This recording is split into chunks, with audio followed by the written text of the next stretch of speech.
This guy's like whispering his like globe cockery to us. Like, we're good for a second. Well, no, okay, but he has to be quiet while his family in bed. I have to do the same thing a lot.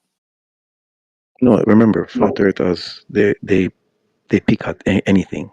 It's not about science. It's about the person. That's how the flat earth mentality. Pick pictures. It's no, I thought Bill was right in the middle of doing a calculation that he was gonna respond to what Bacon had showed. Yeah, so I am getting a problem here, Bacon.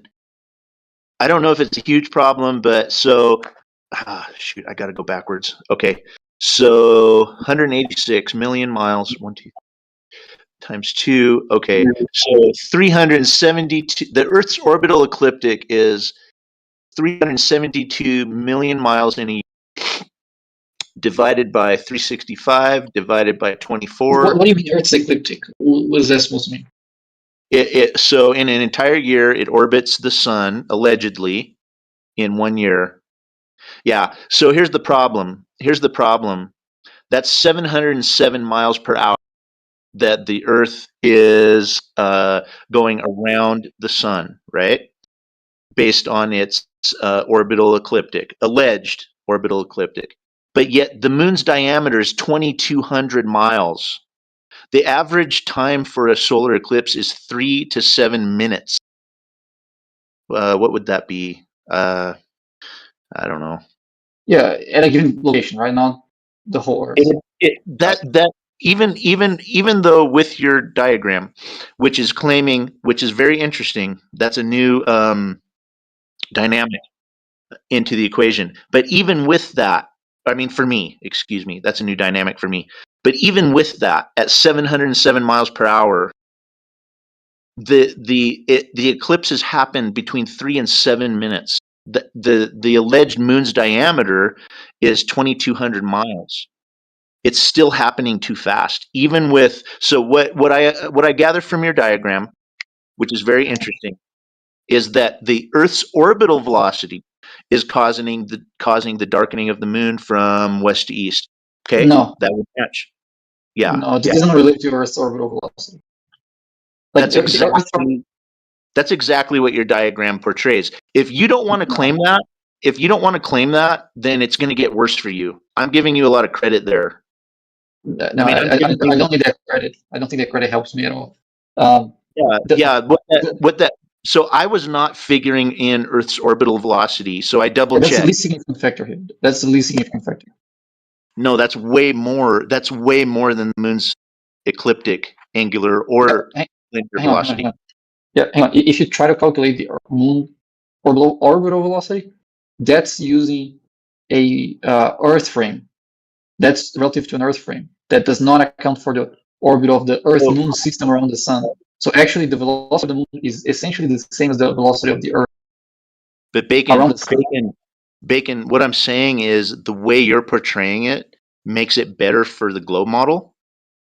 So if you want to go back to the Earth-centered model, which is what I was using to begin with, I was not accounting for Earth's orbital velocity. There's still a problem that way, but it gets worse for you if we don't claim Earth's orbital velocity. So I'm actually trying to grant you some speed here. I'm trying to grant you some speed here, but it's still not enough. It's still not enough speed. If I go back here, let me put it back. I'm trying to help you out, actually. I know, but it still doesn't work. You're doing a good job. Okay, the sun here is stationary. This model has a stationary Earth, and the sun goes around it. So, all right. So, as Earth orbits the sun, what changes is it changes this green line. It changes the angle of the green line as it moves around the sun, right? Yeah. During the eclipse, that's the one that changes the least. So the green line is the one that changes the slow. So if I put it back to scale and move right to where the eclipse starts, which is around here. Oh, this is the second eclipse. Around here. So if I start eclipse here, the red line and the purple line, those are the shadow and the direction of the moon. Those are changing much faster than the green one. The green one is the one that changes the least.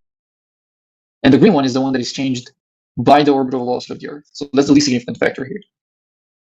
That would be more. That's 30 kilometers per second. Yes, but it's around a much bigger circle. Yeah, I just said that. 372 million miles in 365 days. Yeah, the Earth's entire orbit around the sun, and that's not probably exact because it's elliptical, but it's ballpark. If we're ballpark 93 million miles away, diameter would be 186. Double that by 2 for a full circumference. Okay, divide that by 365. Divide that by 24. Divide that by 60. Now you have your linear velocity. So I was actually trying to give you some credit there, but it still doesn't work.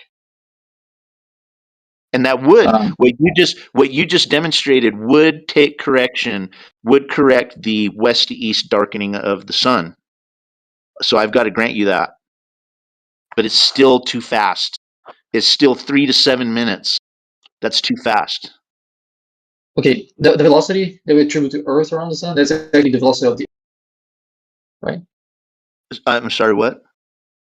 The 29,000 kilometers a second or 30 kilometers a second, that's the velocity of the Earth-Moon system around the sun, right? That's not the velocity of the Earth alone. Correct. Okay, so but the velocity of the Moon around the Earth is much smaller than that. So the sun's velocity around the Earth is much faster. No, it's much slower than that. Is slower than what? The orbital velocity of the Moon around the Earth is much smaller than the orbital velocity of the Earth around the Sun. Yes, correct. Okay, so essentially the velocity of the Moon is also 3,000 kilometers a second around the Sun. Yeah, but that's going in the wrong direction. So that would take away 2,000 miles per hour. Yeah, during the eclipse that takes away the velocity. That being the velocity of the Moon around the Sun, the Earth, sorry. Correct. Yeah. But the Earth's orbital velocity is 500,000 miles per. What did I just figure per day? I'd have to go back per day or per hour. I'd have to figure that out again. My headphones died again. Just a sec.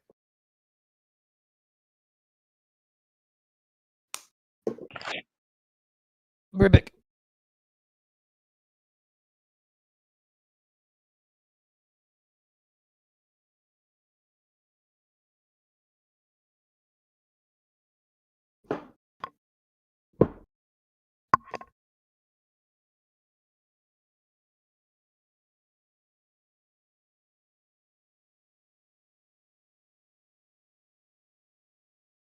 My headphones died.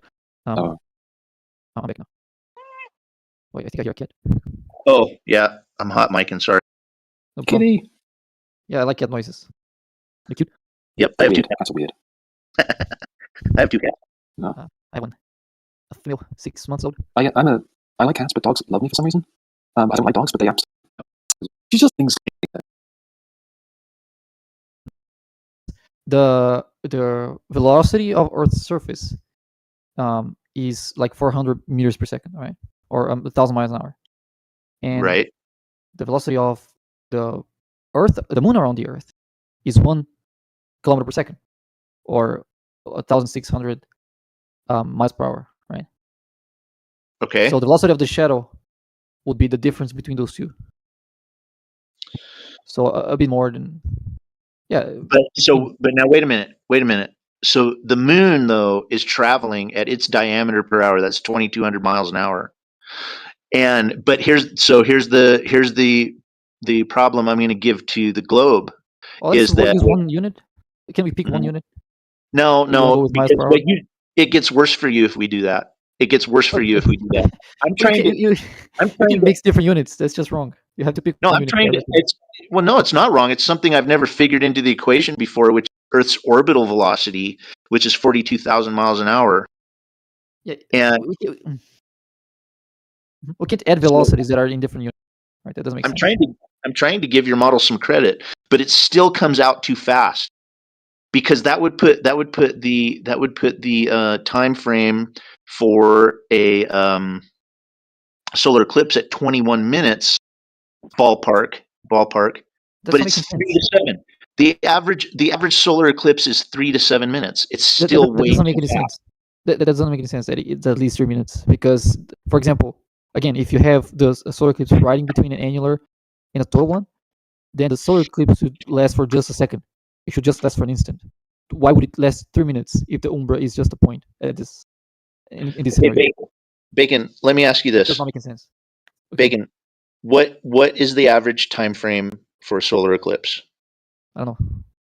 It's 3 to 7 minutes. Okay, so The average what? shouldn't be a range, but okay. Well, that's actually a very good point. That's a really good point. That's a really good point. That does not do your side any favors. But But I didn't say that. yeah, but here's the problem. Even trying to give you guys some credit for Earth's orbital velocity, which would put it at 21 minutes ballpark, I don't see how you're getting that number. That's not because making- I mean, because if I don't include Earth's orbital velocity, it's 1 hour. that's still not making sense to me. That number doesn't make any sense. Like there's a lot of things you have to put in here because The moon, again, the moon's ecliptic linear velocity is its diameter per hour. That's roughly 2,200 miles per hour. Okay, so I tried to give your model some credit, wait, and no, I refigured it. Now I'm not saying I'm hit 100% dead on, but what I'm saying is I tried to give your model some credit, and it cut it down from 1 hour to 21 minutes. But the average speed of a solar eclipse is 3 to 7 minutes.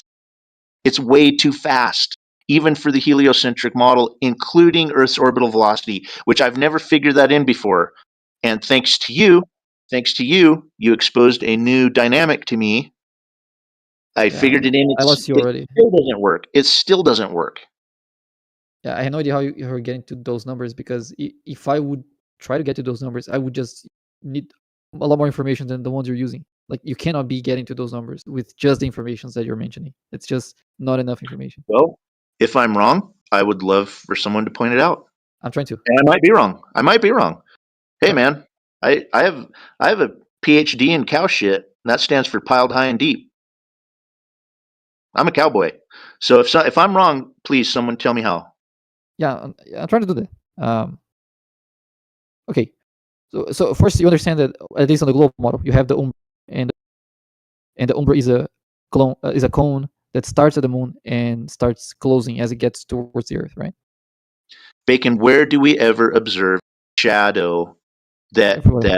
constricts instead of that The umbra always closes. The umbra gets smaller. Because real quick on sizes, why is it a cone? Like you have a point source 93 million miles away. It's not a point source. It's half a degree. So that's how much the umbra and the penumbra diverge, by half a degree. by half a degree? No way. It's way huge. Yeah, the angle between the umbra and the penumbra is half a degree. That's the inner side of the sun. That's why they diverge. All right, so 93 to 240. Hmm? Yeah, Say that again? we have seen plenty of background. Okay, you want me to draw? I'll draw. No, you did good, man. Like I'm kind of just jumping back in, but I heard something. No problem. Yeah, half a degree. Blocking a light source. Pretty hard. Blocking a light source never constricts. Never constricts. Because the shadow is not just the umbra. You have the umbra and the penumbra. So if you're just looking okay, do what I'm going to say. What creates the penumbra? Where do we ever observe a penumbra? Or excuse me, I'm sorry. I'm observing right now. The penumbra would be correct. Where do we ever see an umbra? Anywhere else when a light source is blocked? Everywhere. Okay, so if you put the shadow of your hand on the wall. Like Okay, where? just look at the shadow of your hand. Do you see the shadow of your hand on your table Yeah. or whatever? During an eclipse? No, right now. Shadows in an Here. eclipse. But anyway, yeah, no. Wait, go ahead. Yeah, so just put your hand on the table and then slowly raise it up and see what happens to the shadow. So you have. Does it get bigger or smaller? One light source? The shadow as a whole gets bigger, of course, because that's the penumbra. But you can see that the shadow starts not 100% dark, it starts like lighter and it gets dark as you go towards the center of the shadow. So But at sometimes some that- point, The circle. Sorry. let me just try to finish the thought here, please. Okay, at some point, as you go from the edge of the shadow towards the center of the shadow, right, it starts getting darker and darker, and it stops. It just gets fully dark, as dark as the shadow is. That's where the umbra is. And that point actually gets smaller. If you start raising your hand towards the light, you're going to see that the umbra is going to get smaller and smaller and smaller. And at some point, the two edges of the umbra are going to touch. At that point, that's when your finger is matching the angular size of the lamp. If you now move it any closer towards the lamp, there's no umbra anymore, right? Because your finger doesn't block the light bulb fully anymore from the point of the table. Bacon, I'd sorry, man, go ahead. Real quick, the size of the moon and the distance of the sun and the size of the sun and the light that's coming off the sun, that all makes sense. I mean, I've seen your model, but that's what you're saying. Say it again. What doesn't make sense? No, just the sizes, like your finger to the light source in your kitchen versus the sun to the moon. To the earth. Regardless of size, you're going to have umbra and penumbra, right? Bacon, Yeah, no, I'm just. Go ahead. I'd like to know what you're on, man, because I'm a half rack deep tonight at least, and I am not seeing it.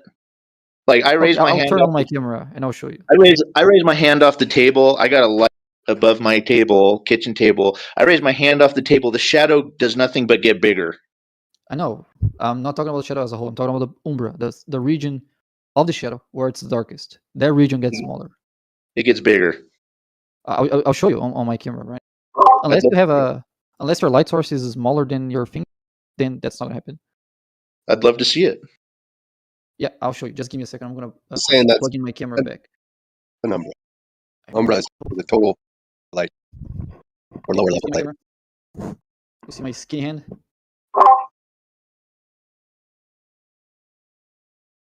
You see my hand? Yep. Right. Let me do it with the coin. Okay, let me just try to fix the camera somewhere. Just give me 1 second. I can't hold the camera and do this at the same time. I just need something heavy. Here. You see the shadow of the coin? Or is this here? Is Bill still here? Are we going to see an umbra though? Yeah, nice. It stopped moving, but yeah, there you go. Yeah, so okay, the shadow starts here. Now if I do this, we have the umbra like here, and the penumbra here. There's a distance between them. So this is where the umbra is, and this is where the penumbra is. Yeah. Now if I move it further towards the light bulb, the umbra here is now smaller. Even further, the umbra is even smaller. At some point, I can keep moving it towards the lamp and around like here. The umbra like disappears. If I put my eye here, then the size of the coin, the angular size of the coin will be matching the angular size of the light bulb, because that's where you no longer have an umbra. Because you can't, like, umbra is the place where the light source is fully blocked, so you can't see the light source. If you're in the umbra, you can see it at all. If you're in the penumbra, you can see part of it, right? So if the angular size of the coin becomes smaller than the light bulb, then you can't light bulb anymore. So there is no umbra anymore. Lunar eclipse, of course, because only that's why you have the shadow on the Earth. And like most of Earth is water, right? So most of the times it happens where there's nowhere, like no one to see. I understand what it shows. The average umbra is 1 to 70 miles. It might be a little bigger now that I think of it. 1 to 90 miles. They vary dramatically, and the time frame, like somebody mentioned, the time frame is different dramatically. It's 3 to 7 minutes. So if all the speed variables are consistent, why is the time frame of the darkening of the sun averaging 3 to 7 minutes? That's like 50-ish%? That number doesn't make sense to me. That's the average speed. That's the average. 3 to 7 minutes. There's so many things that it just doesn't make it, like, it's basically a meaningless number. Like if you're at the very center of the path of the totality, that's going to be a longer time than if you're a little further from it. And it's going to be a different time if the umbra is smaller, and the umbra can be as small as an inch. Your conclusion is my premise. It does not make sense. No, but I have no conclusion. I'm saying you're drawing conclusions too fast. You don't have the right numbers. You don't have. Your Not the premise numbers, is but my. you don't have enough numbers What to do draw you mean I conclusions. don't- What do you mean I don't have the right numbers? I looked up I misspoke. claims. I looked up what NASA claims. I looked up just like I misspoke. Wikipedia. The average time frame of a solar. I misspoke. I already corrected myself. I didn't mean you don't get you didn't get the right numbers. You didn't So get enough numbers. I'm not getting the right numbers. Okay, fair. Where do we find the right numbers? I'm saying you're not getting enough numbers. There are more things you have to take into account. First of all, is where the Umbra ends, but you're not even acknowledging it ends, which is an issue. Wait. Where does it end? What do you mean? It's a closing cone. The Umbra is a closing cone. Right. Where do we ever observe that other than a solar eclipse? Nowhere. That's the problem. I'm sorry, I couldn't see the camera. Can anybody else? On his 24. 24 is that what you saw? I could see it like in the beginning, but then, man, it just was roadblocks. You know what I mean? Just went to shit as far as the resolution. I saw it on. Okay. Yeah, no. I'm sorry, Bacon. I have a really low tech phone. No problem. So anyway, I tried to stream it and I couldn't see it. But anyway, here's another problem: is not only the rate of the Umbra, its speed is roughly 1,000 miles per hour, but the time frame of the moon darkening the sun, that's 2,200 miles per hour, or moon's diameter per hour. Now, I tried to give you some credit with Earth's orbital velocity, which would add another 42,000 miles per hour. I'm sure there's something I'm missing, but I came into 21 minutes, so that knocked off 40 minutes from my other prediction. Maybe there's something I'm missing, but the average there's a lot that you're missing. Well, I would love to hear what it is. I would love. I said for 100 times already, but You didn't. You didn't give any explanation for what I'm. Well, I'm just starting to lay down some facts that you have to take into account. And the first one that I put on the table, you just don't accept it, which is that Umbras get smaller with distance. Like that. It's just one very, very basic starting point on predicting eclipses is to know what's the shape of the Umbra and where it ends, right? But you're not acknowledging that. It's fine, but I tried to show on camera, but you couldn't see. But the other people who saw, I don't think they didn't have any problem with that. I'm not sure. To my knowledge, no shadow gets smaller than the object that creates it. Or maybe you don't. No, strictly the Umbra. He's saying though, the Umbra does. Yeah, I why is that the only shadow? Why is the Umbra in a solar eclipse smaller than the object that creates? That's to my knowledge. If I'm wrong, I would love for somebody to point it out. Okay, Umbras get smaller as long as the lights are bigger than the object. The sun bigger than the moon, so Umbras get smaller. You're correct if you include the Penumbra. Now wait a minute. The sun is 400 times bigger than the moon. The sun is 400 times more distant than the moon. That means the light source is the same size as that which obstructs it. Yes, the same angular size, the same angular size as that which obstructs it. So if the sun was 400 times bigger and it was like 10 miles beyond the moon, okay, I'll give you that. But no, it's the exact same distance away as it is the same size bigger than the light, the object that obstructs the light. Yeah, from Earth. So what that tells you about is from an observer on Earth, those two things appear the same angular size. However, Umbra is it's the same. It's 400 times more distant than the moon and 400 times bigger. Okay. As I was saying, that means if you're on Earth, where how far the sun is compared to the moon, the same as how far the sun is bigger than the moon, then they should appear the same angular size. That's what it tells you. And they do. Okay, yes, right. But the Umbra itself isn't in respect to any observer's location. It's a thing in 3D space that doesn't depend on any observers. So the shape of the Umbra doesn't have anything to do with the angular size of the perspective of Earth. The angular size of the moon and the sun from the perspective of Earth is irrelevant to the shape of the Penumbra and the Umbra, because those don't have anything to do with any particular observer. Those are shapes in 3D space that are not observer dependent. Like if you were on Mars, then the angular size of the moon and the sun would not be the same. But the shape of the umbra from the sun coming out of the moon is the same, whether you're on Mars, on Earth, or on Pluto or whatever. That the umbra doesn't have anything to. Oh, well, I'm not aware of any shadow that gets smaller than the object that creates it. I'm not aware of any motion in heavenly bodies that averages between 3 to 7 minutes, changing, roughly. Well, actually, that's 100%.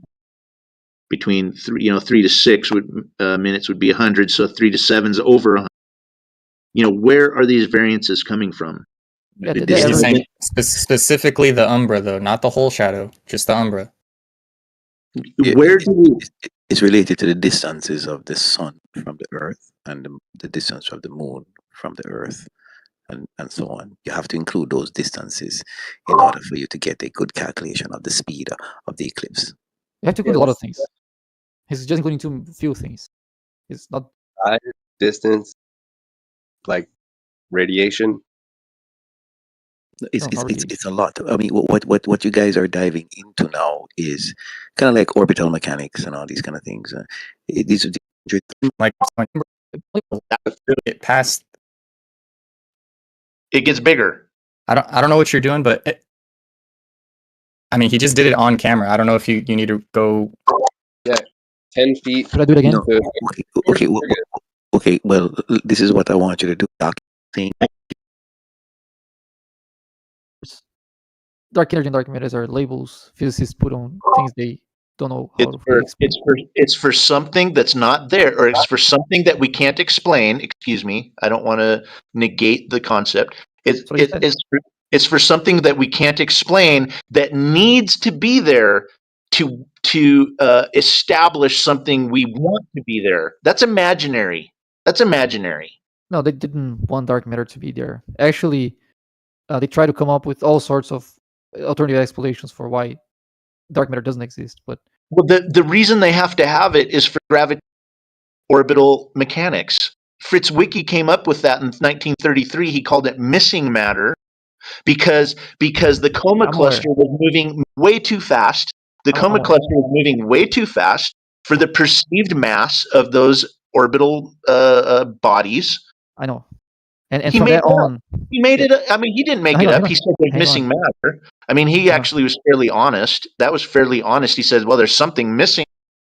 So okay, it's imaginary. But dude, it's imaginary. Okay, hang on. Since it was noticed that matter was missing to account for the rotation of galaxies and many other things that we measured, people just didn't just jump straight into there is some new type of matter that is invisible and like intangible and all kind of stuff. That wasn't the conclusion. Like it was the contrary. That was the last conclusion any physicist wanted to reach, right? However, they didn't find any good alternatives. I'm not aware of that, but please inform me. Yeah, like for many decades, many alternative hypotheses were considered. But not only none of the alternatives worked very well, but more evidence suggested that it was actually the case. Like what? For example, like the bullet cluster, or like gravitational lensing, many other things kept suggesting that there is matter that doesn't seem to interact with regular matter, at least not with it doesn't interact with the electromagnetic field, but it does interact with the gravitational field. That's what the evidence seems to suggest. So they inevitably had to reach that conclusion. Did any of the alternative options include disregarding Newtonian dynamics and taking another dynamic into consideration, or did they only go with alternatives that included Newtonian mass attracts mass dynamics? Nice. That's not Newton. But if you're when you say Newtonian, so that's you mean not exactly including all other options. I didn't finish a single sentence. I didn't finish a single sentence, man. Let me just. Oh, you just started to speak in response to what I said, so that's not exactly not getting to finish a single sentence. I started answering you, and then I was mid sentence, and you started speaking again. That's just very annoying. But go ahead. Okay. When you mean Newtonian, you mean mass attracting mass, because that's not strictly Newtonian, right? I was just trying to clarify what you meant by that. Good job. Did you know what I meant? Is that a yes? It's a non sequitur question that you just asked. Did they include any other form of dynamics, for example, electromagnetic dynamics, where the size of a body would be irrelevant? It would be what would be relevant would be the power of its charge. Did they include anything other than Newtonian dynamics? Let's just go with that, and you could scratch the gravity part that I mentioned. Yeah, like Newtonian wasn't the only. Like there is one alternative I know that follows Newtonian mechanics, which is Mond. Well, there are others. There are like extensions of general relativity. They are non-Newtonian. But now you're asking if if there's any alternative that uses electromagnetism. That's a different thing than just not being Newtonian. I don't know of any, but also I don't know many alternatives. I just know that many alternatives were considered, but I don't know exactly what those are.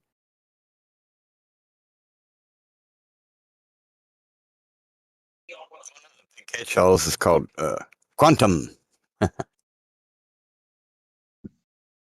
Nice. Quantum. I don't think there's any quantum attempt of explaining dark matter with quantum mechanics.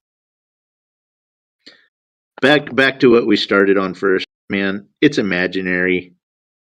What is imaginary? The whole premise of magic flying spaceball.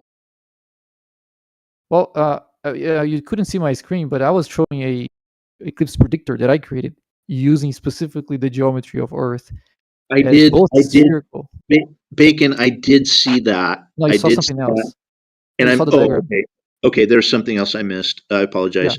Yeah, but in the orbital velocities, I actually gave you credit for 2/3 more than I originally was considering, and it's still not fast enough.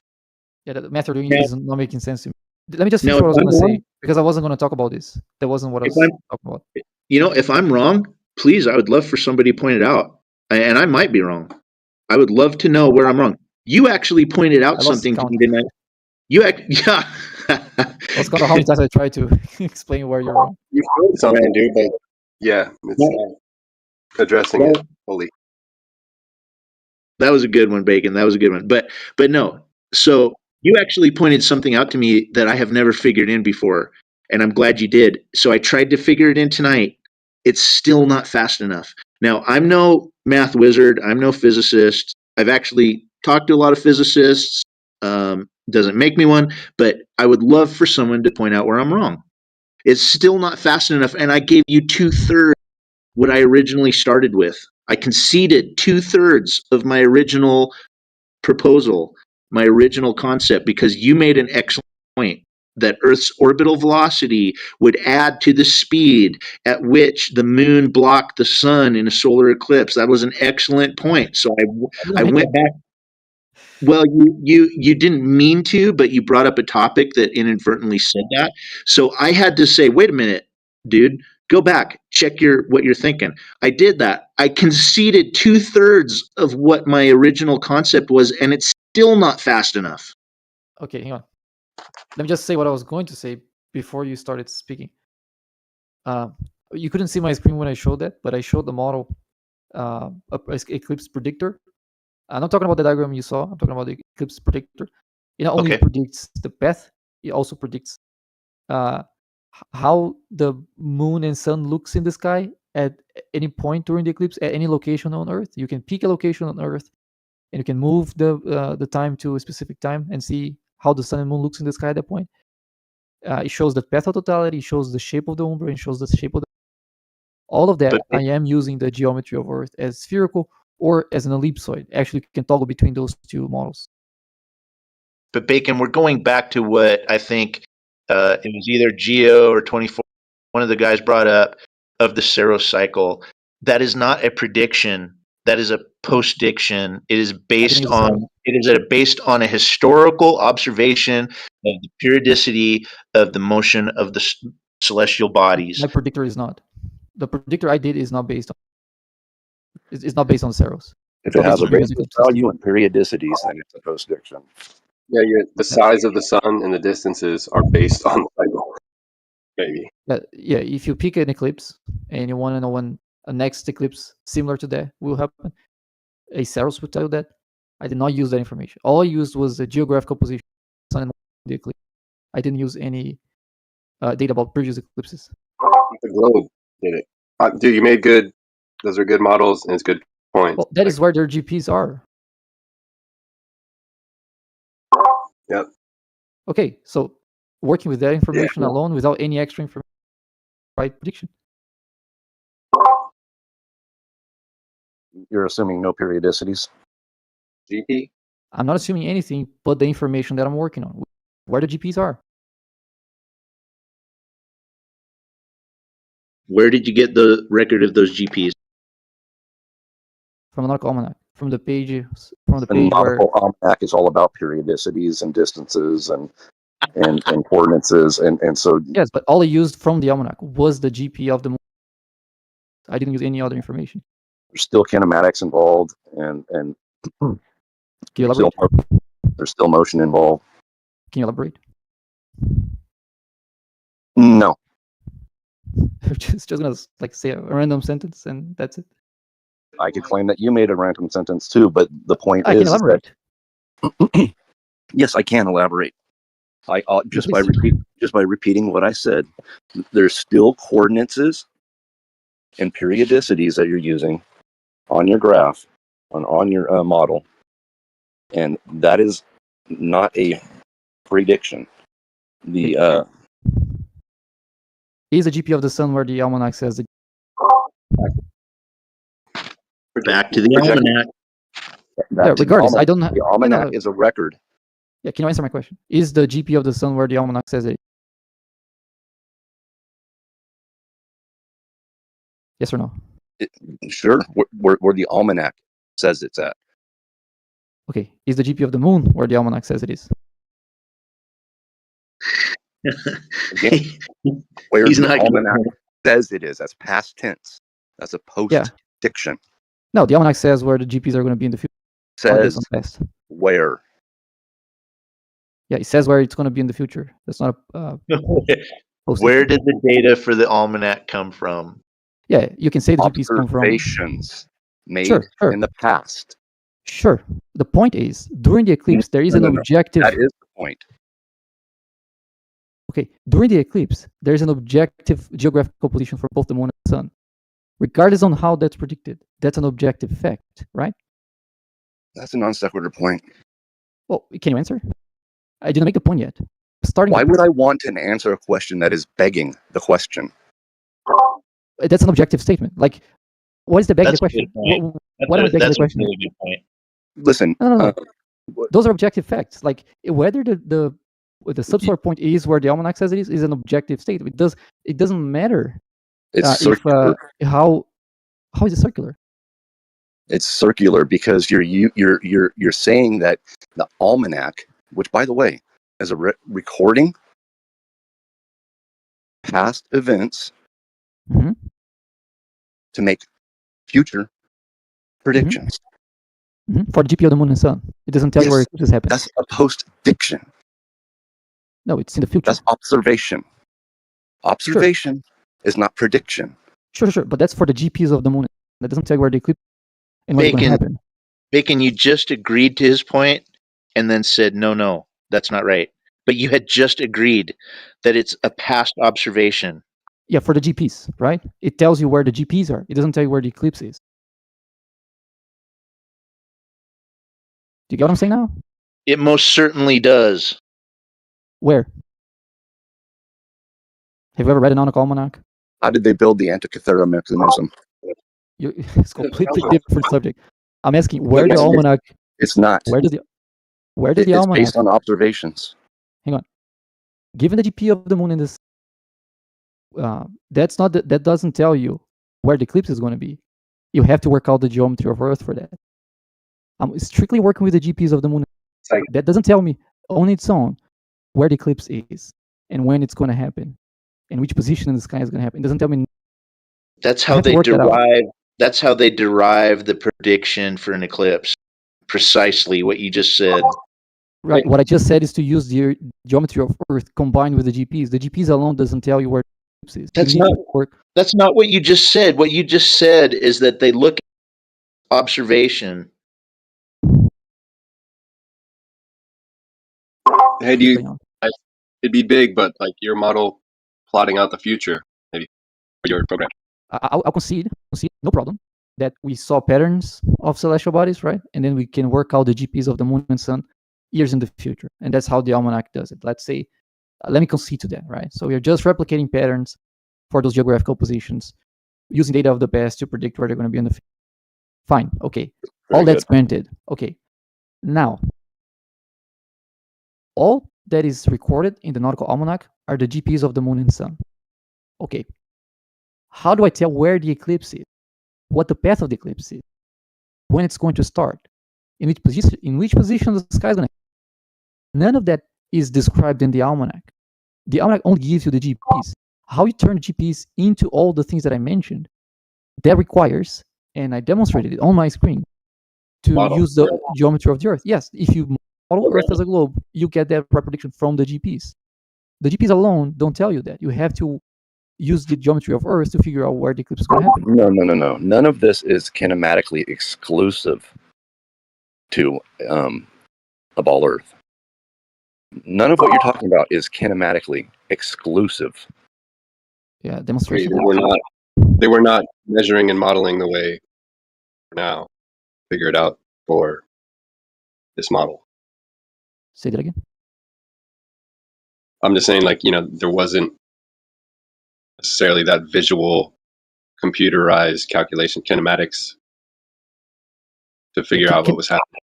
You think they were surprised by it, but maybe before the model explained it this way and you could calculate it using the model. Anyway. I couldn't get your point. Got it. I'm flunked out. Over. Yeah, saying there, like, okay, kinematics is related to, so like you can switch preference and you can have a kinematic equivalence between different reference frames. That's fine, but that's within the same geometry. If you change the shape of the Earth from a globe to a sphere, that's not kinematically equivalent, because kinematic equivalence preserves geometry. It just changes. No, the only difference is that you're taking angular elevations with a globe, right? And you're putting the observer where he is not, which is the center of the Earth, and transferring the angular elevations down to the ground to get the shape. No. Yes. You don't know what I did. You're just assuming what I did. You don't even. Bacon, You're also going to assume what I did. We just went over that with perception, like an hour or two ago. That's exactly. I build a predictor. You're telling me what I did when I build the predictor. I'm telling you that's not what I did, and you didn't even see the predictor that I did, and you're going to tell me what I did there. I did not see the predictor you did. That's true. Okay. Yeah, and you guys are saying. Yeah, and you guys are saying what I did, like you didn't even look the source code or anything like that. Yeah, we have. We saw it. Yeah, he just said I put the observer on the center of the Earth. I don't. Yeah, no, that's not part of any. There's no piece. No, I'm telling you. Yeah, I'm telling you that is what the globe is based upon. I mean, you could take the angular elevations from a flat plane, and it's still the same angular elevations of the curved celestial sphere. Yeah, but the GPs are not angular elevation; they are geographical positions on the ground. I understand that it's a coordinates transformation down to the ground based on timings and location. It's not a coordinate transformation. It's just a coordinate. It's a transformation if you place the observer at the center of the Earth. When we're talking about Earth-centered, Earth-fixed, and Earth-centered inertial. There's no observer in the center of the Earth here. We're talking about geographical positions. Those are points on the surface. There's nothing in the center of the Earth here. We're talking about which point of Earth there's nothing. The moon. I think it's has the moon and the sun. There's nothing physically in the center of the Earth. I'm not saying that that's the case. I'm just saying that there's a kinematic equivalence between these events that you're describing, the general positions, geographical positions rather, the periodicities that we observe, it's the same, kinematically equivalent. So it's not like there's some mutually exclusive claim going on here with what you're saying. There is no kinematic equivalence between different geometry. That's not how kinematic equivalence works. That's not what it means. Listen, I know what kinematics are. It's measurements. It's velocities in geometry. Like you can. So what are you gonna do? You're just gonna repeat what I said, but you're gonna mention a different type of measurement. There is no equivalence between a spherical. There is no kinematic equivalence. A spherical flat Earth. Kinematics. Those are different geometry. Kinematics just means that we're talking about motion. Like that, for example, you can have motion is a measurement. Geocentric. You can have a geocentric Earth, and you can have a heliocentric. Those have different motions, so the velocities are all different. All of that are different, but the angles between the bodies are all the same. The relative positions of them are all. That's why they are kinematic equivalents, because you have the same geometry, but you have different velocities. That's what a kinematic equivalence. Geometry isn't. If you go from that question is nonsensical.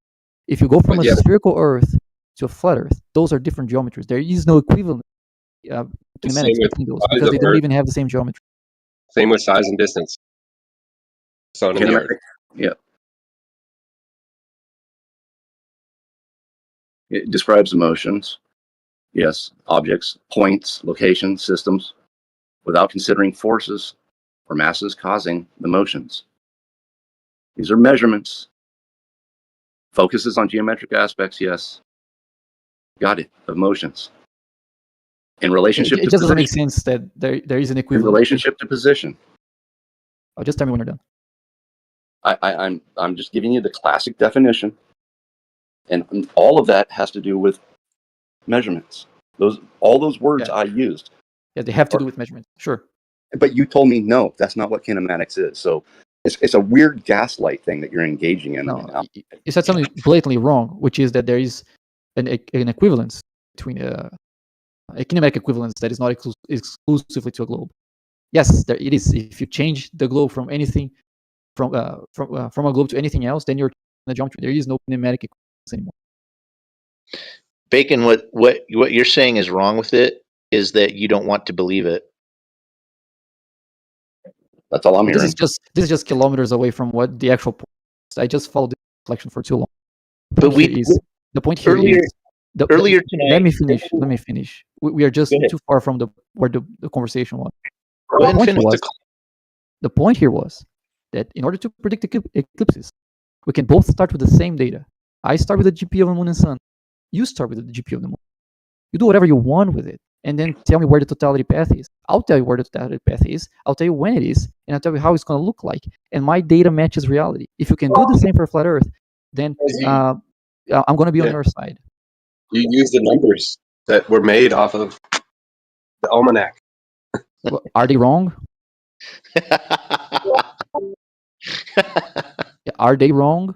If the almanac says this 35:56 and I am 35:6 and I look up, is the sun going to be there? Where did the data from the almanac come from? Where did the data from the almanac come from? I'm granting whatever answer you want. Is that the right data? Is the data correct? Yeah, I believe it is because it was observed. Because it was observed for thousands of years. Sure. So you pick that information. We both start with the same information. You pick the GP of the sun and moon. I get it. Hang on, let me finish the sentence here. Yeah. You get the GP of moon and I get the GP of moon. We get the same data. We start from the same data that we both agree is correct. Now you use that data to tell me what the totality path is. If you do that with flat Earth, then I'll be on your side. I'll start arguing with flat Earth. Yeah. But I've done that for the globe. You did it with globe numbers and a model that was made off sizes and distances. Those are reality numbers. The GP of the moon and star are reality numbers. He just agreed that data. Just agreed that data is correct. Well, it works with the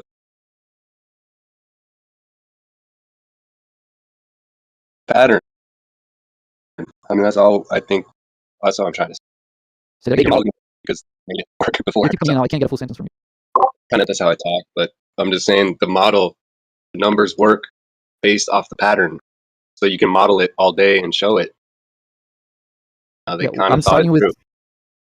I'm starting with real life data that apparently we both agree is correct. But then using spheres of certain sizes and distances. So yeah, I mean, yes, to draw the prediction. That's exactly the point. We get information that we both agree is correct. We start from that. What comes next, right, is the geometry of work. How you're going to model that data, flat surface over globe surface or globe Earth. It might be too complex for that model, for that program you wrote. I'm just saying, not to be. No, because when it gets into like elaborate, I think I could elaborate for you in some ways, not to be disrespectful, but like I'm talking about magnetics and fields versus just some balls floating around in shadows. So yeah, okay. No, I'm trying to just, we've been talking about it for a while, so. I don't understand what you're trying to say there. Well, there might be more than just working it out with tennis balls, and shadows, and, sure. and the timing. Yeah, I'm open for it. Just show me. Okay, use your field or whatever to draw prediction dimensionality, and you're good. If you look at enough patterns of fields and magnetics, you can ironically imagine, but that's what it takes. But that's what people did to create this model that we're discussing kinematically. I'm done. Sorry, thanks. It's very hard for me to understand you because you pause between every two words. I'm a non sequitur guy. Like English is already not my first, and when you pause between like a word and the next, Discord kind of cuts the very beginning of the second. That just makes it extremely hard for me to understand what you're saying. Yeah, I definitely apologize for that. Yeah, no problem. I was doing okay with the 24 ounce or what? 24 osmos? English or second language? 24 ounce. Perhaps. Right. I'm guessing third. I didn't hear you. How do you say it? When you thought of your name, how did you? All right, it's just 240 miss. Yeah.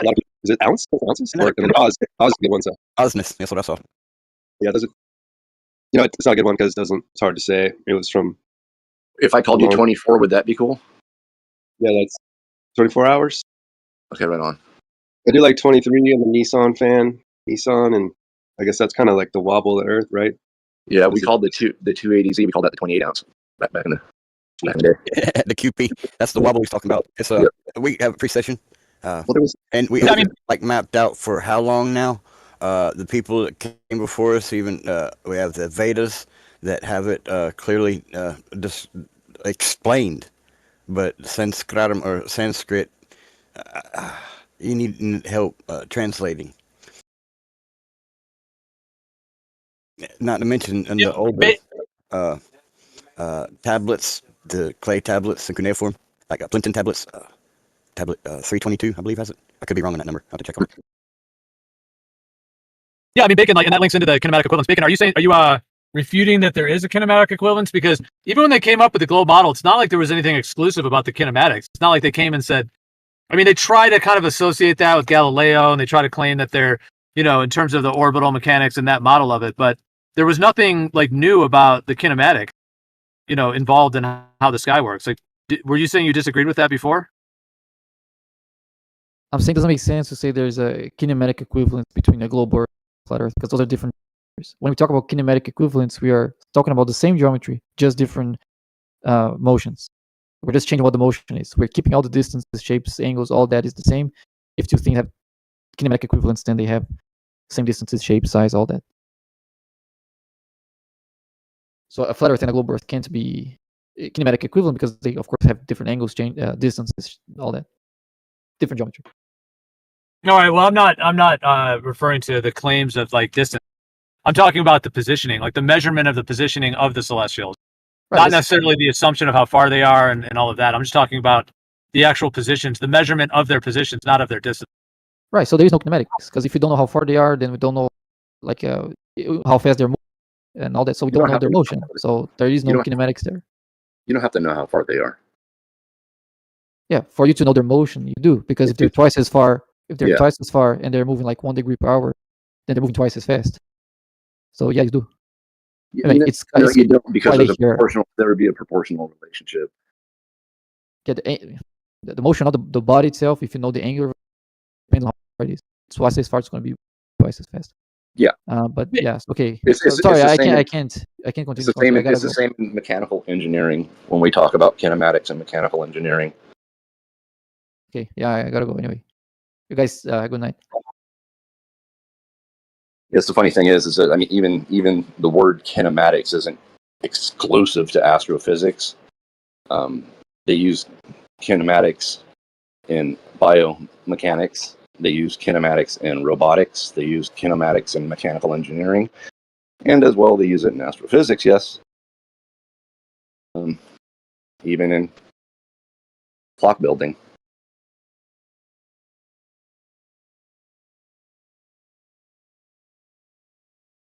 Yeah, he jumped out, but I was gonna say I understand what he's saying. I mean, within the larger like field of the kinematics, like of what they claim, they have their distances and all that. I understand why he's saying that would be in that kind of area of inquiry. But what I was referencing was more the actual like right ascension declination, actual positions that we can observe. Because unless we can like actually get any further tangible information about those objects, like measure distances or be able to tangibly reach it, touch it, detect it, all of that, then we're kind of just dealing with optical phenomenon that we can really just see optically. Now I know NASA's claiming that they're probing things and sending probes. I guess it's a whole nother discussion, but I'm just saying, the actual positions of them. And that's where like a geocentric planar Earth system versus a heliocentric globe Earth, or even a geocentric globe Earth, there are the overlapping kinematic equivalences of the positionings of the actual objects in the terms of the way that they kind of reinterpret what the sky is and how it links to the ground. So there was nothing like breakthrough that they discovered, quote unquote, about that part of it, even with any globe model or heliocentric or geocentric globe. There was nothing, like you were saying, exclusive or breakthrough that came with that, which is why even to this day, like the planetarium software still actually show that kinematic equivalence between these different models. And the foundational one just being a planar ground with the sky around, which is why basic planetarium has a flat floor and a hemispherical ceiling. And that's why it works in a planetarium just fine too. Yeah, you're right. Exactly. My issue, of course, was taking my definition of kinematics being in the realm of measurements and then saying, no, it's about trajectories passing objects in space. And it's also about measuring motion and stuff. Well, I mean, that every single one of those terms that he used is periodicity, which is another way of saying a measurement or a timing. And the only thing that's missing from kinematics is the explanation behind what's causing it, the causation of motion. Everything else is just a measurement. Whether you want to say, no, it's motion. Well, you measure motion, whether you're applying kinematics to mechanical engineering, robotics, or biomechanics, it's a measurement of motion. And to say, no, it's motion, that's really disingenuous response. But yeah, you're absolutely right. Kinematics is just everything but the dynamics, everything but the explanation as to what's causing causality. Observation. What was that guy's name? He's gone. Bacon. Thank you. He took off, huh? Yeah. Forget Bacon. I was only gone for a couple minutes. Yeah, that was a really good conversation, though. Bill, you did a good job there. Hey, thanks. I tried. Bacon put in work. So. Yeah. And I gotta say, he's a nice guy. He didn't get riled up. Mm-hmm. Smart dude, huh? Yeah, I like that. He didn't get riled up. Yeah. It was a great powwow. It started off real simple with proving the motion of the Earth. I don't see the other guy in here, Helper. He was part of that, and there was another guy I can't remember. It was all about how do you prove the Earth is moving. Imagination. Good times. Some kind of model that makes it Makes sense. Yeah. I thought Ether Cause was doing code names, and I was gonna get on the game, and they're watching something about Hulk Hogan. I'm not sure what it is.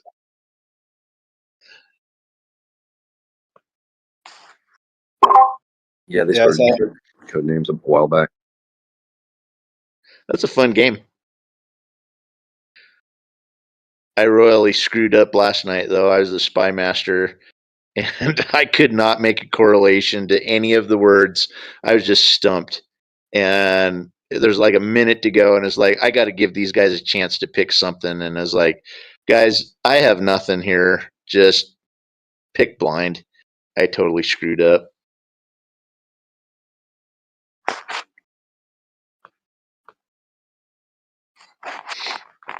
Well, I told you about me in games. I don't remember. But I quit school because of recess because I don't play games.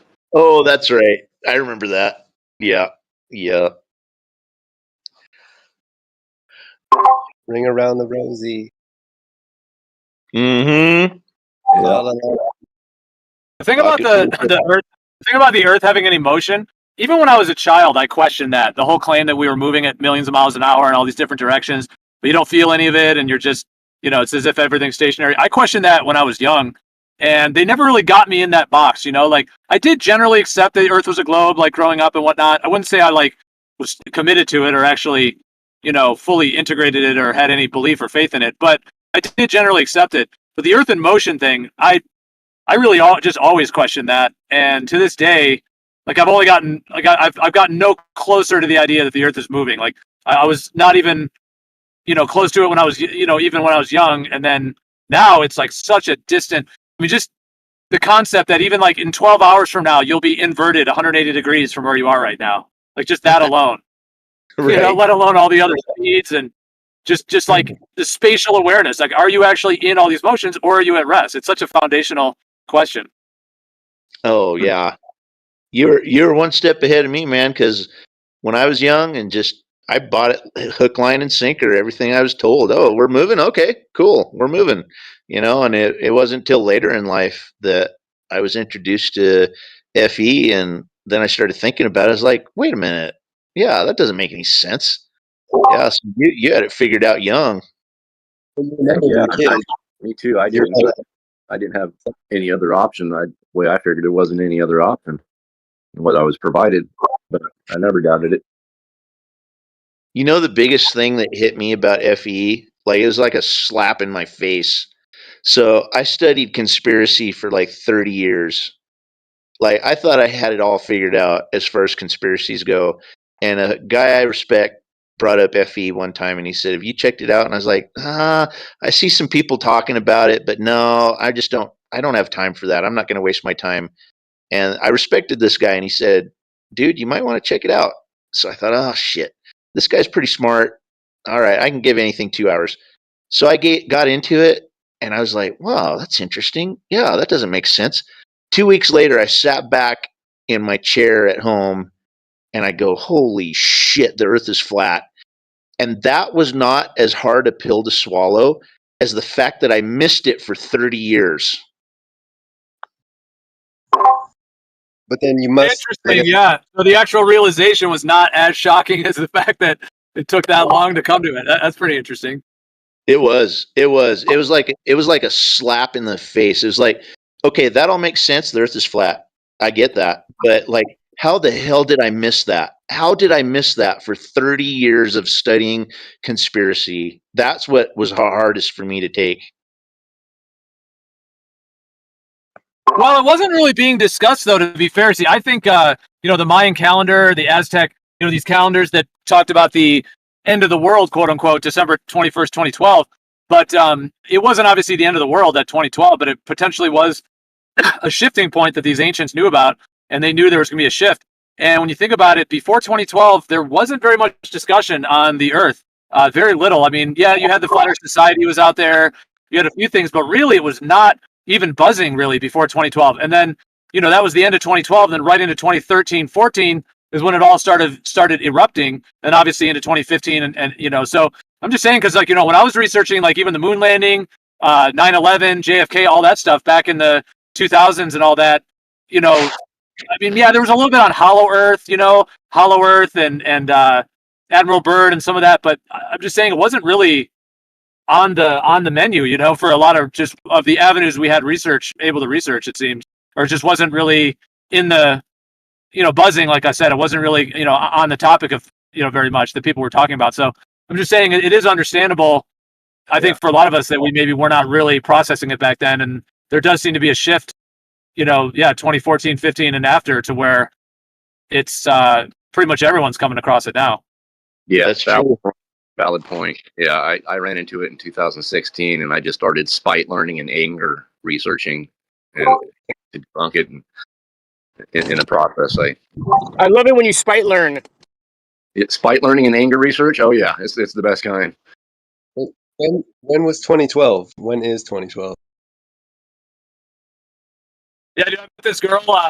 She was like, her friend told her about flat Earth, and she was like, "No, that's insane." And she was like, "I had to research it because I had to prove him wrong." She's like, "I felt like I had to save him, like he was off in this wrong thought or whatever." And then she looked into it and realized it is flat. It was like, out of her needing to save him, she realized that he was right. That's awesome. No, that story of like, oh, I hope this guy doesn't bring that up again. I like him. Oh shit, flat Earth. Okay, like third time you look at it, and then you're like, oh well. And I mean, I remember there's things, not that I was, you know, I'm accepted it or whatever, but you do have thoughts that you remember from the past or things you've seen, and you're like, oh, okay. You know, like I went to DC when I was a kid, and it's like, believe those little one paragraph stories. And you're like, oh, that was so long ago. It's kind of tangential, but yeah, you do kind of think you can, if you have a good memory, you can think back and be like, yeah, I really never made sense of that. I just bought it. Yeah. Oh, For me, that look back was when I came around to it. I looked back to my Navy days, and I was in navigations as a quartermaster on the bridge, and all of the line of sight contacts that we made at 50 plus miles, I started thinking about that, and I'm like, I wasn't thinking at all when I was in my early 20s, was I? And then we had all these officers on the bridge that had like bachelor's and master's degree, and it's like you're reporting to them, oh, I have a contact at 60 miles, and nobody's shitting their pants, you know. They're not like, You know what's weird is that we're not really talking about the curvature even in school very much. You know, like it's not really, you know, the actual like curvature rate and calculating it is. I just wonder if that's partly why. Even though I know you would think that they would be thinking of that, but it's like it just slips under the radar somehow. right? Yeah. When I went to navigation school, they never told us that we wouldn't be able to see. They told us that we would be able to make line of sight contact at 50 miles.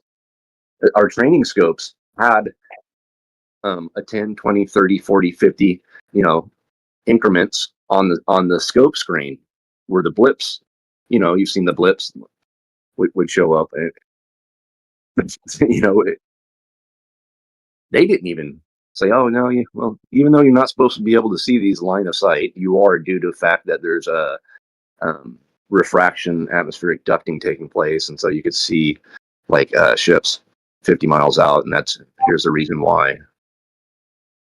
They didn't do it. That's funny.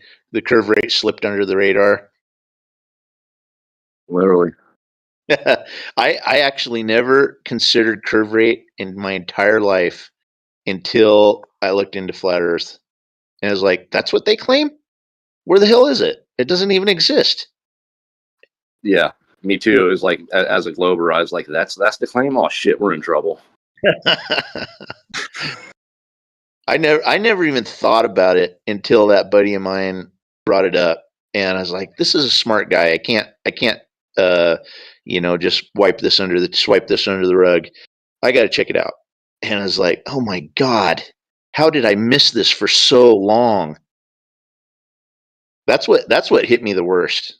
You know, every this thing in the discussion made sense to me. And it's like, I don't even care that I was a glober for so long. is like, how did I miss it for so long? What do you think you missed? The fact that the Earth is flat. It's not a fact. This again? Okay. I mean, it was like a Dotson forum, you know, and so the NASA guy there is like, yeah, there's fake pictures. And then I saw the Go Fast rocket. By the end of the week, like Antarctic flights and World War II and Columbia and all this, like I was done. I was just looking up and like I live on the ocean. Certain days we could see forever, and we always commented on it. You know, we're into aviation and live by Miramar Naval Base, Top Gun. Like it just kind of all adds up to being like, wait a minute, we were watching this go the whole time. Oh, what a head trip! Yeah, and actually, yeah, I mean, no, go ahead if you're on. Go ahead, no, I mean, so the Go Fast thing is kind of interesting, but that it's just a trigger, and like it didn't take me 5 days where I was sitting back going like, holy shit, and just looking forward to anything like YouTube, which didn't last long for me as far as like the good stuff. Yeah, that went quick. I was just going to ask Oblate Anvil. So you said, it's not a fact. So, but what I wanted to ask you, like, would you be willing to consider, though, that if it is the truth, and I'm saying if, because you're saying you don't think it is, so just to be fair to you, just to say if it is, from your perspective, that we're on a stationary planar surface, just as it seems, just as we experience it, down is down, up is up, we're not in motion. If that's all the truth, would you be able to see it from that perspective of like, oh, wow, I didn't realize this my whole life, like I've just been on this planar stationary surface, which is exactly what I see. Like, I'm just saying, can you see where that perspective would come from to be like, oh, wow, like it took me this many years to figure that basic thing out? Yeah, if you superficially analyze reality with just what you can sense with like your fingertips, you'll hardly ever know that you've got like atoms and skin cells and stuff like that. Like these things are too small to see, and some things are too big to really analyze. Just as a cockroach can't analyze the entirety of Spain. Like it is tricky, but it's still possible, and it has been possible to figure out what kind of world we are in since at least the turn of the 12th century. Just being able to enhance our senses with lenses, or being able to get accuracy of our measurements down to the arc minute or smaller. Like we're able to do stuff. I mean, I don't even need NASA to know. He managed to not answer his question at all, but that was cool. I did answer the question because I said if you superficially analyze, yes, I do understand why you would come to that conclusion, although it would be a short-term conclusion. Yeah, but it wasn't really about how somebody came to it. What I'm saying is that if you could see it, it wasn't really about, I hear you on those points, but it just, those were kind of like separate things. It wasn't really about like, oh, I just looked around and then he didn't claim that's how he came to it. It's just, looking at, but nonetheless, I was more asking like, just as a hypothetical for you, since it'd be hypothetical from your position, would you be able to consider that if we are on a planar stationary Earth, and if somebody realized that at age 35 or 45 or 55, whatever age, like, can you see that kind of like aha moment being like, wow, like, how did I miss that for all this time? How was my mind somewhere else into thinking where I was when the reality was just right in front of us in terms of the Earth being, down being down, up being up, and the Earth being planar in nature? Like, would you be able to consider that perspective and to see how it would be like a shocker in that way, and considering all of the time spent thinking something totally different than that? Yeah, I could see that. Roles were reversed, and there was like evidence pointing to flat Earth. And in the very beginning, people thought it was round, and they were making claims. Yeah, I can see that. Those things in the present with more precision, and like understand like how cameras and atmosphere and that would operate on this hypothetical Earth. Yeah, if they were taught flatness in, They just can't do it. 100 BC, and then if they'll talk globe in 100 BC, and then later on discovered it was flat, there'd be a globe Earth conspiracy discord. The whole situation would just be inverse of what it is now. The majority of the scientific opinion would be that it's a flat Earth, if it were true. Good point. Because we could measure and test it frequently. All right, I hear you. You can reverse it. Yeah, I hear you on that. You could, like, if we were on, okay, dude, they were still teaching flat Earth in schools, like in the 1800s and even some in the early 1900s.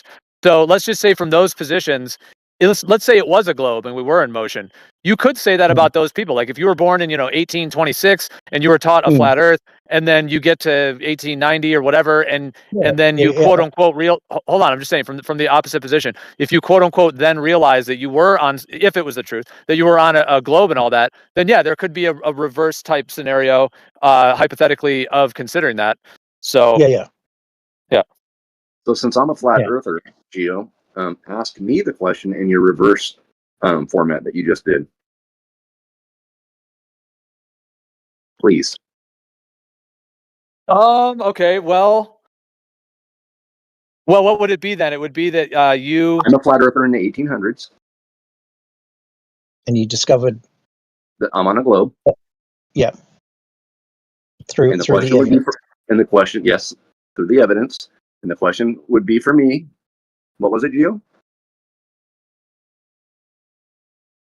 Well, I mean, it was just related to like the kind of shock of not having missed that for so many years. Is that what you're relating it to? Like, yes, I could understand that. I can relate to that shock of finding out that it's a globe after thinking that it was a flat Earth. Yes, I could. That's the answer. Yeah. That is a direct answer to it. Yes, you could. That's how easy that actually is. I just wanted to demonstrate how easy and good faith I could answer your question. Cheers. Yeah. Nice. I like how you're implying that my answer was in bad faith. Just nice little sneaky word. You like that? Yeah. Thanks. You like that? That's all for you. Yeah. Well, the thing about bad faith, it's not like an insult. The thing about it is, like, if someone's in good faith, they have an intention to get to a conclusion with the other person in the conversation, in that way. Whereas in general, the bad faith can be like where there's, evasions or other points or other kind of approaches, or kind of trying to sneak around the back door with other kind of, approaches to it, basically, which end up, and I'm not saying you were doing that. I'm just saying in general, where there's not really an intention to get to some kind of either like seeing eye to eye or understanding, at least just.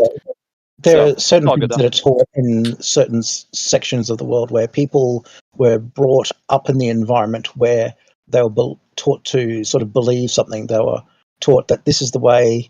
It is a kind of indoctrination where you are taught what to think, not how to think.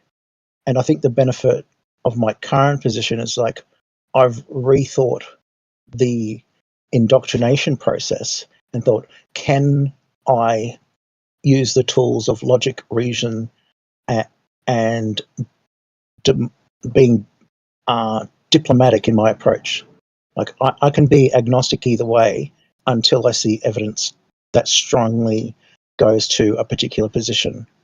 And so, I can understand that I would be disappointed that the education system let me down in my initial training. Like some people are pro-evolution, some aren't, and some people feel really convinced that is the case.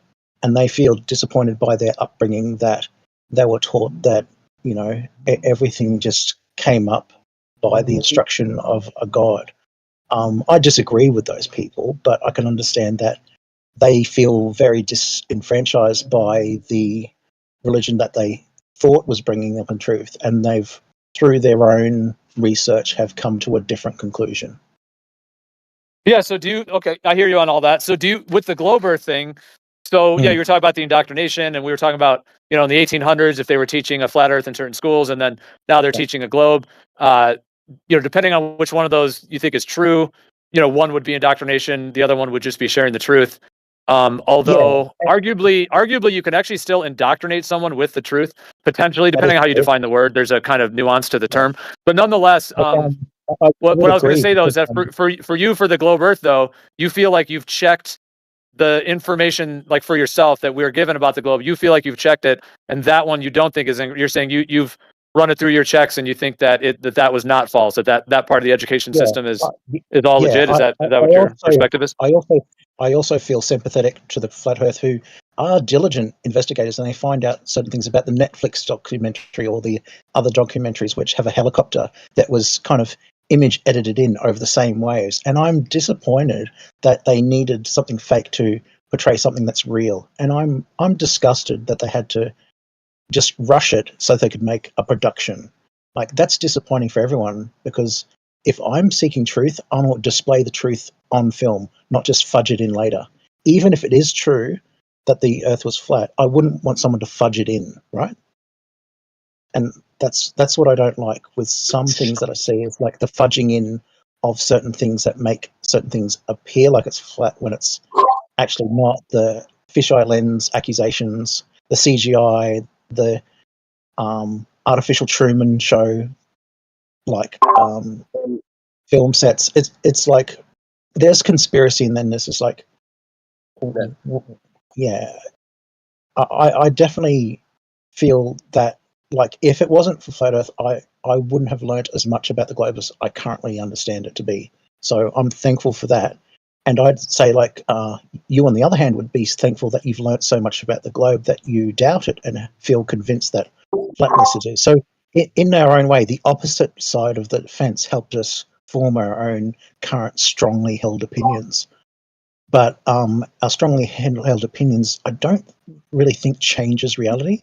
And I think if people are still in disagreement about this, some kind of collaborative, agreed upon test to figure out either way, if you are not satisfied with those rocket tests, let's see if we can build our own to do a better test and go higher, go faster, and achieve something that neither of us could, like, say, no, you did dirty to me, or I did dirty to you. So, like, we agreed to do everything above board, no post-production stuff like these documentaries did in the past. And instead of fighting against each other, work together towards finding a truth. Or the truth, sorry, not a truth. Yeah. That was a good one, Andrew. Thanks. I mean, it sounds crazy. Sorry, taking some time off or taking a day off to try to think about how it doesn't need to be a globe, maybe, or that sounds crazy. Yeah, but at the end of the day, there are certain things in my country, in Australia, where I think if we didn't understand where the land was, how far we need to go, things like the flying doctor service just wouldn't match where we need to go and how we get there. Like transport and logistics, and whether it's a broken leg or delivering a baby, like, we've basically got a flying ambulance for people. So in that regards, like, getting real navigation to real places for real people needs a really good understanding of reality, because only real people could get saved by real information. Fake information would get us to the wrong places. I would like to add into that the false editing that was done in the Behind the Curve documentary that put words into the mouth of Jaron when he said interesting. Yeah, that's not cool. I switched my device. Can you hear me? I had to switch it. Yeah, I did too. That was the uncoolest thing. When I found that out, I remember thinking, oh, look at that, Jaron just proved the globe. But then I found out it was edited. I was like, you. Oh yeah. I had words. There. No, that was just 15, 17, bad. Talk about bad faith. Yeah, that's bad faith to the core. That's totally disingenuous. Yeah, and anyone knows the truth about what happened there, and then the fact that they edited it to make it look like, oh, he just proved the globe. Yeah, it's really bad. And then you mentioned the one with the airplane too. Go ahead if you want to go on that. Yeah, thank you. I couldn't imagine going along and covering people in a documentary, because when you're doing that, you spend time with them. You spend time with them as human beings. I can't imagine documentarian people like that going along, spending time with Jaron and other flat earthers, and then doing that to him. Like, I can't imagine that. Yeah, I mean, he did spend a lot of time on camera, and they kind of edited it to make it interesting. But it's kind of ambiguous what he means, and a lot of the interpretation is interesting. It's kind of in between because of refraction. Exactly. Well, the thing is that the calculator said like 21 meters. The actual measurement was 19, and Flat Earth predicted like basically nothing. 17 meters. Right, yeah, that's right. I mean, the thing is with that is that everyone who was there, like the globe earthers and the flat earthers, everybody agreed it was inconclusive. And when they went back, Jaron went back like in the whether it was a few days or a week or two later, and he actually like was looking in the daytime, and there was apparently like a bunch of plants, like shrubs and bushes, that were in the way, so that even if the reading, or even if there was going to be a reading picked up, the bushes would have blocked it. So that was a huge issue, and then it was inconclusive for everyone there. So for them to try to frame it as if it was conclusive is obviously where that is just disingenuous and really just kind of deceptive editing, to push a narrative. Which, yeah, I mean, if somebody thinks the Earth is a globe and then etc., I can see how that would be upsetting to that perspective too. To be like, oh, why do you have to? If you think it's the truth, if it's the truth or whatever, why even have to deceptively edit it? And then it's the same with the helicopter one you were mentioning, where that one's clear. Even globe earthers admit they totally fake that. We really have all these guys. Now, real quick, does anyone know what year that was offhand? Just anyone in here? Do you know the year? I just don't know the year. No, it was more than a decade ago. But it was before 2015. That's what I'm saying. So you know what's funny about that is that it almost makes me think like the media and everything, they're just so okay. From the perspective that they're faking the globe Earth, right? They're so confident. It's like that thing where they're just. It's like, oh, I'm stealing candy from babies, and this is just so easy. I'm just going to do it lackadaisical. I'm, just sweeping it out of their hands. What I'm trying to say, like the analogy, I'm just trying to say that it's like they had people so in the globe that it's like they didn't even have to give real evidence. Maybe they didn't even think they did. They were like, it's a globe. We can't really get the footage. Now you could say because there's not actual curvature there, let's just hack it in. Or you could say it's like from a higher level, like it was planned to be that way. But I'm just saying the way that they kind of did that with the helicopter one is it's almost like they didn't even really have to put anything real in there because they just knew people would just lap it up and buy it. Like they knew people were not really questioning the globe enough to even maybe look at the footage and get all detailed and be like, why'd you guys do this in this one little part, because they would think there's so much other quote unquote evidence, pictures from space and men on the moon and all this stuff, to where they just figured in that media production way.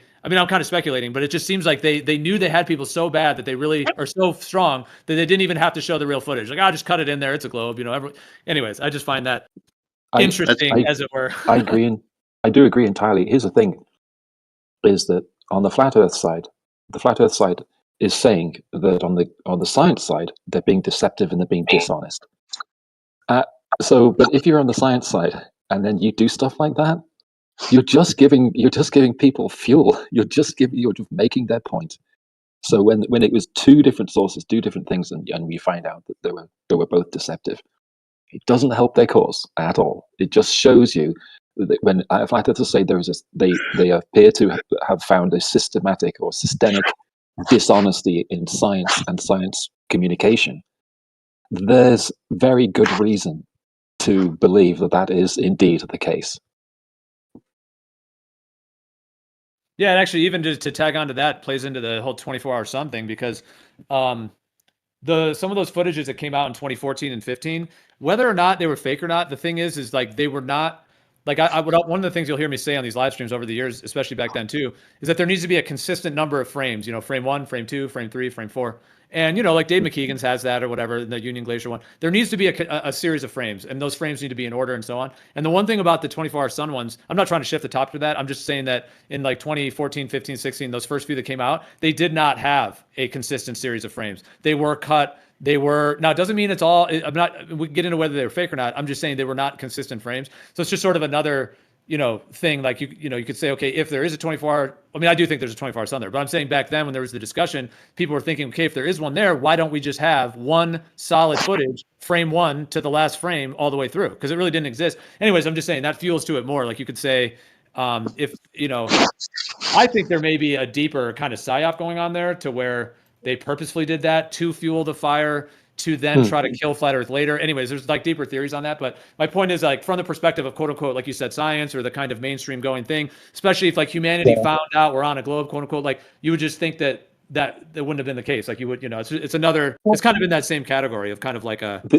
cringe. I agree because even in 1901, people were mostly convinced in the scientific community and education that they've measured Earth to be curved relatively well. But, they come and measure plumb lines down a mine, and some people think it's evidence of flatness. Some people think it's even evidence for concave Earth.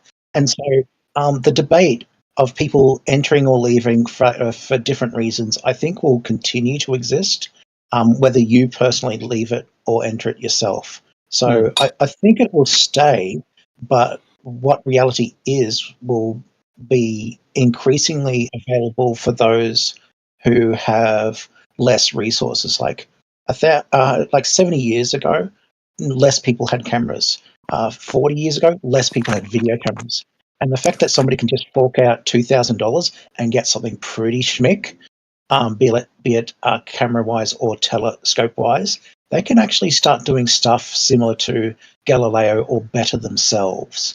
And reality will unravel itself in front of our eyes because the common man will have technology that was available to the elite 50 to 100 years ago. Yeah, that's exactly right. Gio was going to mention that was a Stephen Hawking series on PBS. It was a decade ago, so it was 2016. Just found it. Yeah.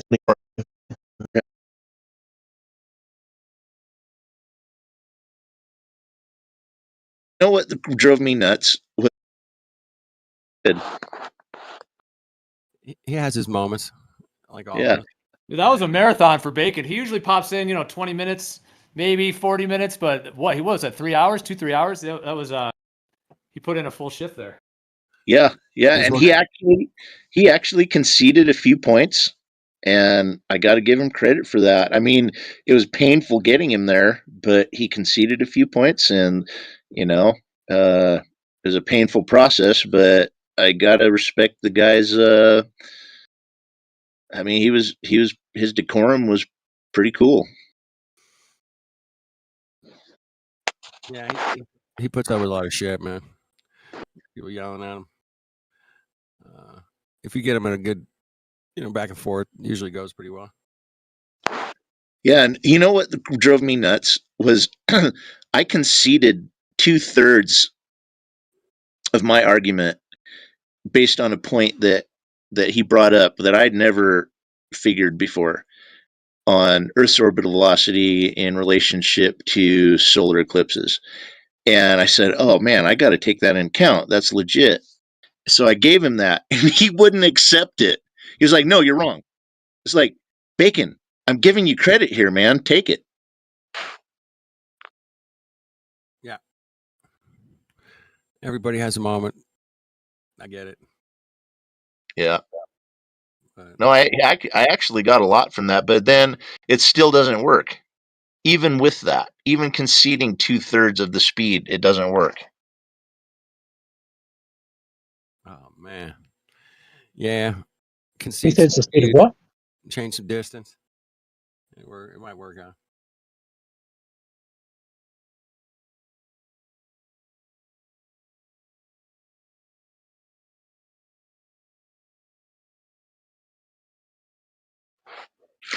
It had to do with it had to do with the duration of eclipses, like how long they last, and the claim motions of all of the sun, moon, and Earth.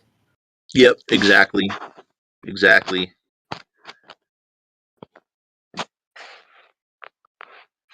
But it was a good powwow.